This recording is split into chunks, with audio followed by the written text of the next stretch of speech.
এদিকে 2 দশকেও চালু হয়নি পিরোজপুরের কলারণ ও বাগেরহাটের সন্ন্যাসী ফেরিঘাটটি। এতে ছোট নৌযানের ঝুঁকি নিয়ে পানগুচি নদী পারাপার হাজারো মানুষের। গুরুত্বপূর্ণ এই ঘাটটি ঘূর্ণিঝড় সিডরে বিলীন হয়ে যায়। ঘাটটি চালু হলে মোংলা বন্দরের সাথে দ্রুত যোগাযোগ করতে পারবেন বরিশাল বিভাগের ব্যবসায়ীরা। পিরোজপুরের সন্ন্যাসী কলারণ ফেরিঘাট। প্রতিদিন হাজার হাজার মানুষ এই ঘাটটি ব্যবহার করেন। তবে নদী পারাপারে স্কুল কলেজের শিক্ষার্থী, রোগীদের বেশি ভোগান্তিতে পড়তে হয়।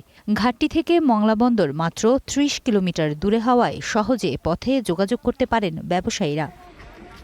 তবে ২০০৭ সালের ঘূর্ণিঝড় সিডরে ফেরিঘাটের পন্টুন ভেসে গেলে সাময়িকভাবে ফেরি চলাচল বন্ধ করা হয়। পরবর্তীতে ক্ষতিগ্রস্ত পন্টুনটি নিলামে বিক্রি করা হলেও নতুন করে ফেরিঘাট চালুর কোনো কার্যকর উদ্যোগ নেওয়া হয়নি।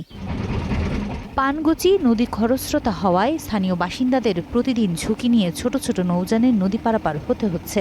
বিশেষ করে বর্ষা মৌসুমে এই পারাপার আরও বেশি বিপজ্জনক হয়ে ওঠে। আমাদের এই ফেরিটা এই বেহাল দশার কারণে এখানে যারা যাত্রীরা আসে তারা ঠিকমতো উঠতে পারে না। যেভাবে বাইক, তারপরে আপনার ভারী যানবাহন চলে, ঝড় তুফান হয়, মানুষের জরুরি কাজে যাইতে পারে না, খাওয়া আইবে আপ ডাউনে এতে আধা ঘন্টা 1 ঘন্টা হয়ে যায়। মহিলারা চলতে পারে না, খুব কষ্ট হয়। পানি অনেক সময় দেখা গেছে এই রাস্তা তলাই যেতে।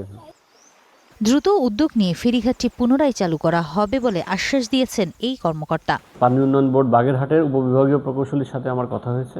উনি বলেছেন যে এপ্রিল বা মে মাস নাগাদ ওনারা তাদের এডিপির কাজটি সমাপ্ত করবেন। ব্লক প্লেসিং এবং জিও ব্যাগ ডাম্পিংয়ের কাজটা চলমান আছে। উক্ত প্রোটেক্টিভ ওয়ার্কটি শেষ হওয়ার পরে আমাদেরকে তারা এনওসি দিলে আমরা তখন ফেরিঘাটটি স্থাপনের বিষয়ে পরবর্তী পদক্ষেপ নিব।